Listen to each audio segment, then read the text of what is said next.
అయితే ఈ క్వశ్చన్ అక్కడ కూర్చొని అడిగేదానికంటే మీ పక్కన నించుని అడగాలని చెప్పేసి వచ్చాను. ఓకే సార్, అంటే మీకు ఫేస్ టు ఫేస్ చేయలేను, పక్క నుండి మీతో సైడ్ నుంచే మాట్లాడతాను. చెప్పండి.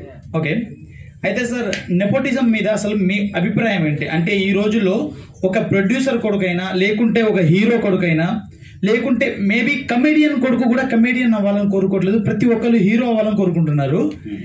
అయితే మన యువత అంటే ఇప్పుడు హీరో అవుదామని వచ్చిన వాళ్ళల్లో చాలా తక్కువ మందికి ఛాన్సెస్ దొరుకుతున్నాయి. అలాంటి ఛాన్సెస్ మీరైతే కల్పిస్తున్నారు అనుకోండి. ఇప్పటికీ చాలా తక్కువ మందికి తెలుసు, ఇది మా ద్వారా ఇప్పుడు మీడియా సోదరుల ద్వారా అయితే కొంచెం మందికి తెలుసు, బట్ చాలా తక్కువ మందికి తెలుసు. కానీ ఈ జీరో కాన్సెప్ట్ అనే దాన్ని బేస్ చేసుకుని వాళ్ళు వస్తున్నారు కదా, వాళ్ళకి ఏ విధంగా అయినా మీరు ఇంకా వేరే విధంగా హెల్ప్ చేయగలరా?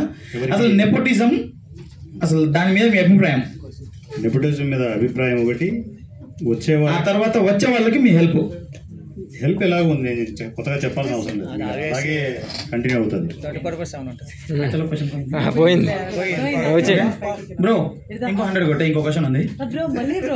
ఏం కాదు కానీ నెపోటిజం అన్నారు కదా, నెపోటిజం మీద ఏంటంటే మనము ఆ ఇండస్ట్రీని నేను ఇంటూ మార్క్ పెట్టాను. ఫిల్మ్ ఇండస్ట్రీ నెపోటిజం అనే దాని మీద నేను ఇంటూ మార్క్ పెట్టాను. నాకు అది అవసరం లేదు, వాళ్ళు ఏం చేస్తారు ఏ సినిమా అవసరం. నా ప్రపంచాన్ని ఒకటి క్రియేట్ చేశాను, నా ప్రపంచంలో నేను ఉంటాను, ఎక్కడ ఎవరు నేను డిస్టర్బ్ చేయను. నన్ను డిస్టర్బ్ చేశాడు అనుకోండి, వెనకాల బాణాలు చాలా వేడిగా వస్తాయి, అది చాలా డేంజరస్. అందువల్ల అందరికీ తెలుసు, నాకు సినిమా ఇండస్ట్రీలో అందరి పరిచయాలు ఉన్నాయి, అందరికీ నా గురించి తెలుసు. నన్ను అంత ఈజీగా పూసుకోరు. మీకు ఇంత జరుగుతున్నా కూడా ఏమన్నా పెద్దవాళ్ళు వచ్చి మాట్లాడడం, ఏంటి ఇలా చేస్తున్నా అంటున్నారా? అనలేరు. నేను చేసేది మంచి పని, ఎవరు చేయలేని పని నేను చేస్తున్నాను. సో ఎవరు రారు, వస్తే దేనికి వస్తారు తెలుసా? పెద్దవాళ్ళందరూ నాతో బిజినెస్ చేయడానికి వస్తారు. ఆ రోజు వస్తుంది, గుర్తుపెట్టుకోండి. బిజినెస్ చేస్తారు, మన చిన్న సినిమాలన్నీ వాళ్ళు తీసుకుంటారు, తీసుకునేట్టుగా నేను చేస్తాను. మీరు చూస్తున్నాను అంతే, సినిమాలు చేయండి మీరు అంతే.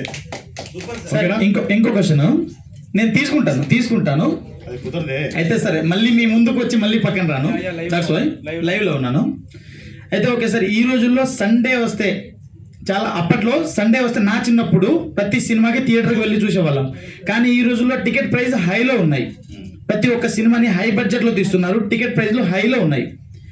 దానివల్ల ఏం జరుగుతుందంటే ఈ కొన్ని రియాలిటీ షోలు, ఆ తర్వాత కొన్ని కామెడీ షోలు ఉన్నాయి కదా, జనాలందరూ ఇంట్లో కూర్చొని అవే చూడడానికి ఇంట్రెస్ట్ పడుతున్నారు. అయితే దీని మీద మీ అభిప్రాయం ఒకటి చెప్పండి. అభిప్రాయం లేదు, అంటే మళ్ళా జనాలను తీసుకురావాలంటే మంచి ప్రాజెక్టులు రావాలి. అంటే ఓన్లీ బాహుబలి తీస్తేనే థియేటర్లకు వస్తారంటే రాంగ్ థింగ్. అది కంటెంట్ ఓరియంటెడ్ మంచి కాన్సెప్ట్తో సినిమాలు తీస్తే థియేటర్కి ఇప్పుడు కూడా వస్తారు. సార్ టికెట్ ప్రైస్ హై ఉన్నాయి కదా, దానికే 100 రూపీస్ ఎమ్మెల్యే. అటుపక్క నుంచి నడుపు రావడానికి, నేను పొలిటికల్ రావడానికి రీజన్ ఏంటి? కొన్ని పవర్స్ మన చేతిలో ఉంటే టికెట్ ప్రైస్ 10 రూపాయలు చేద్దాం, ఓకేనా? 10 రూపాయలు గ్లామర్ మీద